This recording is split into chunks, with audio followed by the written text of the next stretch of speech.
Creamline nagkaroon ng exhibition match laban sa King Whale Taipei. Alyssa Valdez and Tots Carlos balik court action. Ilang CCS players maglalaro sa Canada. Risa Sato na umalis na sa team, anong katotohanan tungkol dito? Good day ka-trending, this is Ron Michael, the voice artist of this channel. Ngunit bago natin yan pag-usapan, huwag mong kalimutan mag-subscribe and click the notification bell para updated ka sa latest Pilipinas volleyball trends. Patuloy ang preparasyon ng recent Grand Slam champions na Creamline Cold Smashers para sa pagbabalik ng PVL ngayong Nobyembre. Hindi pa tapos ang kanilang hangarin na mas padamihin pa ang korona ng koponan. Hindi porket nakamit na ang Grand Slam ay magkakaroon na sila ng rason para mag-lie-low. Ang koponan ay nagkaroon ng exhibition match laban sa King Whale Taipei na kanilang nakalaban sa finals noong 2022 Invitational Conference. Makikita sa group photo ng team na muli nang nagsuot ng Creamline jersey sila Alyssa Valdez at Tots Carlos. Sa ilang mga kuha nga ay nakatape na ang right wrist ni Alyssa Valdez, which means na posibleng sumalang na siya sa naging friendly match nila. Sa ilang photos din makikita na hindi naka-playing uniform si Denden Revilla at si Aliyah Torres ang nagsilbing backup libero ni Kyla Atienza. Kung inyong matatandaan ay nagtamo ng injury si Denden sa kasagsagan ng nagdaan na Invitational Conference. Nakapaglaro pa naman siya noong finals kung saan sila ang naging Grand Slam champions. Pero hindi na tayo nakakuha pa ng update kung kamusta na nga ba ang naging recovery ni Mrs. Revilla after the finals.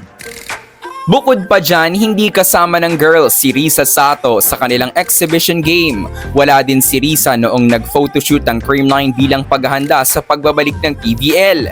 Kaya naman nagsisimulang muli ang pagkalat ng ilang mga chismis na aalis na siya sa team. Hindi naman ito ang unang pagkakataon na hindi natin nakikita si Sato sa ensayo ng Creamline few days and weeks before the league starts. Maraming beses nang kumalat ang mga balita nga aalis na siya sa team, pero hindi naman totoo ang mga kumalat na haka-haka. Kaya naman sa ngayon ay hindi na nababahala pa ang maraming Cold Smashers supporters sa absence ni Risa. Sa ngayon ay nasa Japan pa si Sato. Ngayong paparating na linggo ay aasahang babalik na siya sa Pilipinas. Pero alam niyo bang ilang mga reliable sources natin ang nagsasabing umalis na talaga si Sato sa koponan? Hindi muna natin papangalanan kung saang team natin siya nariringgang posibleng lumipat, pero bibigyan namin kayo ng clue. Ang koponang ito ay ilang beses nang nakapasok sa Final Four ng Premier Volleyball League. Maganda na sa pagbabalik ni Sato sa bansa ay abangan natin ang kanyang mga Instagram stories. Gayon din kung saang teams or players siya mamamataan. Samantala, bukod sa PVL, naghahanda din ang Cold Smashers para sa kanilang mga laro sa Canada ngayong December.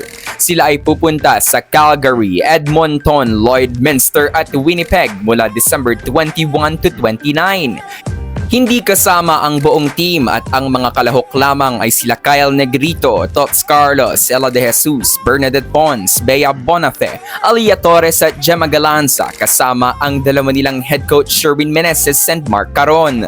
Grabe na talaga ang Creamline, hindi na lang sa local stage inaabangan. Ngayon pa lang kasi ay ramdam na ang excitement ng ating mga kababayan na kanilang makikita ang ilan sa mga ice cream girls bago matapos ang taon. So that's for today's video ka-trending. Do not forget to subscribe and click the notification bell para updated ka sa latest ganap ng women's volleyball sa Pinas. Thanks for watching. Bye for now!